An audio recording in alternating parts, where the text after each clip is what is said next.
All right, so have you ever, like, been totally sure about something and then, boom, turns out you're completely wrong? Like finding out the earth is flat or something?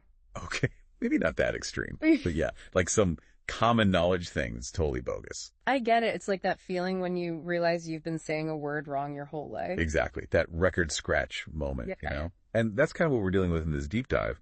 We're going to see if what a lot of Christians believe about the Bible actually, lines up with what the Bible itself actually says. Sounds intense. What part are we talking about? We're going Old Testament this time, specifically the Law of Moses, all that stuff. Okay. And I'm guessing the source material we're looking at for this doesn't hold back.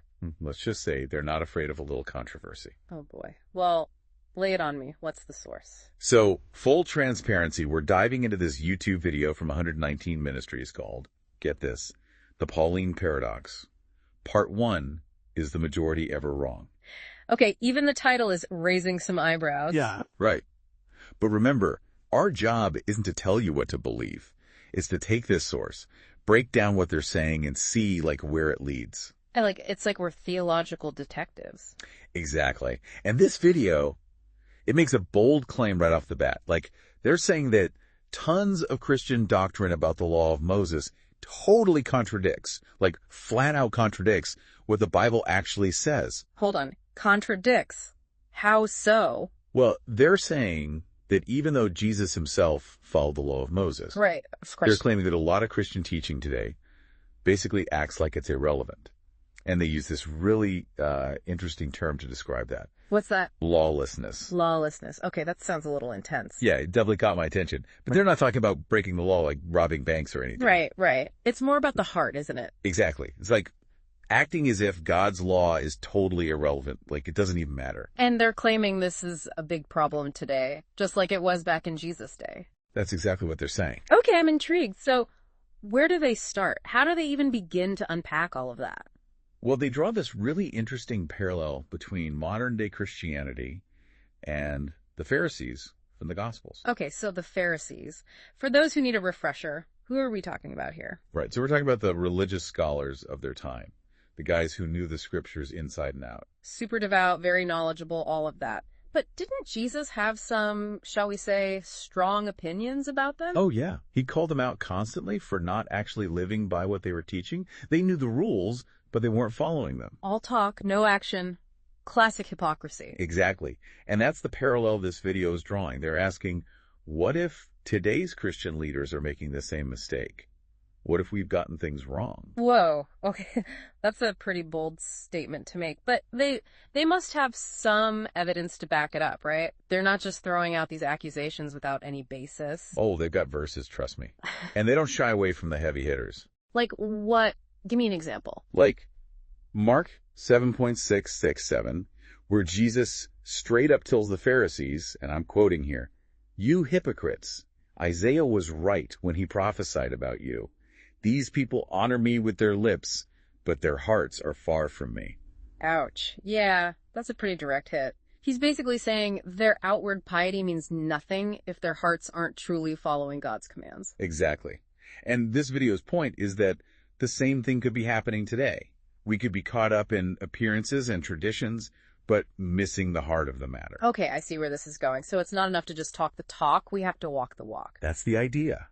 And it gets even more intense when they bring up Matthew 23. Remember how Jesus says the Pharisees sit on Moses' seat, meaning they're supposed to be the experts on the law of Moses? Right, they're the ones who are supposed to be living it out perfectly, setting the example. But then they don't even follow those teachings themselves. It's like a chef who refuses to taste their own cooking. Talk about a mixed message. So is the source saying that just because someone's seen as a religious authority, that doesn't automatically make them right? 100%. And they use some pretty vivid imagery to drive that point home. Wolves in sheep's clothing, bad trees bearing bad fruit, that kind of thing. Okay, hold on. Wolves. Trees. Am I supposed to be looking out for actual wolves in the church now? No, not literal wolves, don't worry. They're using metaphors, right? Like word pictures that would have made a lot of sense to the people who first heard these stories. So what, like ancient agricultural metaphors or something? Exactly. Back in biblical times, people used trees to represent people a lot. The seed was like the word of God, and the fruit represented what happened when someone heard that word and put it into action. So a good tree, planted in good soil, with good teaching, it's going to produce good fruit. Right. but a bad tree. Bad fruit. Got it. So what about the wolves? Those are just bad people in general. Well, in this context, they're specifically talking about false teachers. People who might sound good on the surface, but their teachings are actually leading people astray, especially those who are preaching against God's law. So we should be wary of anyone who claims the law doesn't matter anymore. It's more nuanced than that, but essentially, yeah. They're saying, don't just blindly follow someone because they have a platform or a title. Look at their actions. Look at their fruit. Okay, so we're supposed to be like theological detectives, looking for clues to see if someone's fruit matches up with what they're saying. I like that. Yeah, that's a good way to put it. And this kind of discernment, it's not just for religious context, right? We see hypocrisy everywhere. Oh, absolutely. Every corner of life, really. But this is where the video takes this whole thing in a direction I wasn't expecting. Ooh, what's that? They bring in the Apostle Paul. Ah, yes, Paul. The apostle whose letters have probably launched 1,000 debates. What does he have to do with all of this? Well, according to this video, we've gotten him all wrong. All wrong. That's a pretty big claim. How so? Well, to understand that, we need to remember who Paul was before he became, well, Paul. And that's where this whole Pauline Paradox thing comes in. So we left off with the Apostle Paul, and like I was saying, this is where things get interesting. Because this video claims that we fundamentally misunderstood Paul's teachings about the law.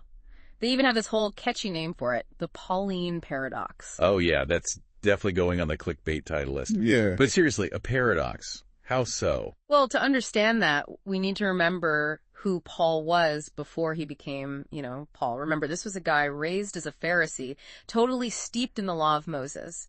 It's like growing up in a family that, lives and breathes football, except instead of football, it's, ancient Jewish law. And I'm guessing those beliefs run pretty deep, right? So where does the paradox come in? Well, imagine that diehard football family suddenly deciding that, nope, they're all about cricket now. Okay, that's a pretty hard left turn. That's kind of what it was like when Paul became a follower of Jesus. He went from preaching the absolute necessity of following the law to this radical idea of salvation through faith in Jesus. It was a huge AG shift and definitely caused some theological whiplash. Yeah, I bet that went over well with his old Pharisee buddies. Let's just say there were some lively debates, and that's what makes Paul's letters so complex and honestly so fascinating. He's grappling with this huge tension between the Old Covenant God's agreement with the Israelites through Moses and this new covenant established through Jesus. Grace versus law, faith versus works. It gets messy. Okay, so I'm picking up on some pretty big theological terms here. Can you break that down for those of us who aren't fluent in ancient Hebrew? What does that actually mean for, everyday life? Think of it like this. It's the difference between getting a reward because you earned it perfectly versus receiving a gift even though you don't deserve it. Okay, I can see where that would be a game changer. The Old Covenant was all about earning God's favor through, perfect obedience to the law. But the New Covenant, through Jesus, offers forgiveness and a relationship with God as a free gift, totally undeserved, received through faith. Okay, that makes sense. But how does that tie back to this whole misunderstanding Paul thing? Well, the video is claiming that a lot of Christians today use Paul's letters to say that the law of Moses is, totally irrelevant now. We're under grace, not law, so those Old Testament rules don't apply anymore. End of story. So we can just chuck the whole Old Testament out the window. Not so fast. That's what the video is pushing back on. Yeah, They're saying we've oversimplified Paul's message, twisting it to fit a certain narrative without really understanding the full picture. So it's not as simple as Paul said it, case closed? Not at all. It's like reading one text message in a long, complicated conversation and thinking you know exactly what's going on. You're missing all the context. You got to consider the audience, the situation, the bigger picture. And the video actually points out something really interesting to back this up. Remember how the Pharisees were supposed to be the experts on the law, but Jesus calls them out for not actually living it out? Right, the whole actions speak louder than words thing. Well, the video points out that Paul was actually accused of the same thing. Multiple times in the New Testament, people were saying that Paul himself was speaking against Moses and telling Jewish believers to abandon the law. And we're talking about the same Paul who used to be a Pharisee himself, right? The one and only. Talk about awkward. It's kind of ironic that he'd be accused of the very thing he was challenging in the Pharisees. It is fascinating, isn't it? And here's the thing. These weren't just random rumors. These accusations against Paul are documented in the book of Acts, which gives us a more behind-the-scenes look at what was happening in the early church as it was being formed. So how does the video use that to back up their point? Well, they argue that those accusations, whether they were true or not, show just how much confusion and debate surrounded Paul's teachings, even back then. If people who knew him personally, who had heard him preach in person, were getting things mixed up. It makes you wonder if we've gotten it wrong, too. Exactly. Like, what makes us think that 2,000 years later, we've somehow figured it all out perfectly when there was so much back and forth, even in Paul's own time? Okay, I see what they're getting at. Mhm. It's like, before we jump to conclusions about what Paul meant, we need to understand the messy reality of what was happening in the early church. It wasn't all kumbaya and perfect theology, right? There were disagreements, different interpretations, people wrestling with how to apply these teachings in their lives. Exactly. It was real life. And this video is urging us to dig deeper, to question our assumptions, and maybe even feel a little uncomfortable as we wrestle with these complex issues. And I have a feeling that discomfort is about to get a whole lot more interesting. Because remember that provocative word the video used earlier? Lawlessness. Oh yeah, I've been waiting for them to circle back to that one. Well, they pull it back in a way that, honestly, made me want to rewind and listen again.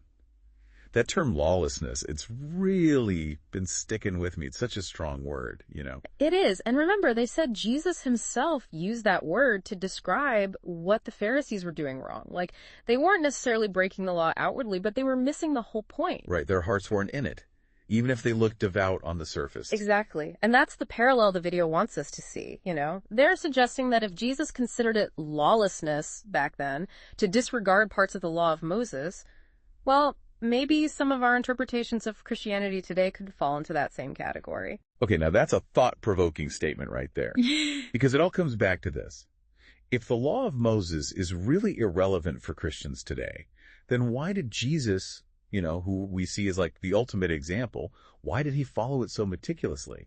It's a big deal, right? It is a huge GE deal, and honestly, the video doesn't try to downplay that tension at all. It highlights the paradox, like, we're called to follow Jesus, but what does that look like in light of these seemingly contradictory messages about the law?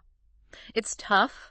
The source doesn't give us easy answers, but it definitely pushes us to wrestle with that tension. Which, let's be real, can be really uncomfortable. Yeah. I mean, it's way easier to just stick with the interpretations we grew up with, even if they don't totally make sense. Or for sure. It's way easier to just go with the flow, right? But think about it this way. History is full of examples where the majority was proven wrong. Ooh, give me an example. I love a good history lesson. Okay, think about Galileo. Everyone knew that the Earth was the center of the universe. Like, it was just a fact, right? Until Galileo came along and totally shook things up. His discoveries were met with resistance and even hostility, but he ended up changing our understanding of the cosmos. Just because everybody believes something doesn't mean it's true. Exactly. And that's kind of the point this video is making, I think. Yeah. We need to be willing to question our assumptions, even the ones that seem rock solid. Okay, so where did that leave us? If we're not supposed to just blindly accept what we're told about the Bible, how should we be approaching it? You know, in a way that honors the message, but also helps us, like, make sense of these tricky issues. I think this video is calling for a posture of humility. We need to come to the scriptures willing to ask hard questions, you know? Even if the answers make us uncomfortable or challenge what we thought we knew, it's about wrestling with the text, sitting with the ambiguity, and remembering that our understanding might be incomplete. So it's less about finding all the right answers and more about, like, the journey of seeking truth, even if it means questioning everything. Exactly. And who knows, maybe that discomfort, that questioning, it's actually leading us towards a deeper, richer, more authentic faith. It's like that saying, the unexamined life is not worth living, or something like that. Not it. So, to wrap this whole thing up for you listening, we've been unpacking this video that's making a really bold claim that maybe, just maybe, we've misunderstood the role of the law of Moses in Christianity. And whether or not you agree with that, you have to admit, it makes you think, right? If Jesus himself said that not following the law was wrong, shouldn't we at least be willing to examine what that means for us today? It's a conversation starter for sure. And hey, maybe it's even a faith stretcher. Sometimes those uncomfortable questions are the ones that lead to the most growth. Truth. All right, well, that's it for this deep dive. Until next time, keep seeking, keep questioning, and keep exploring.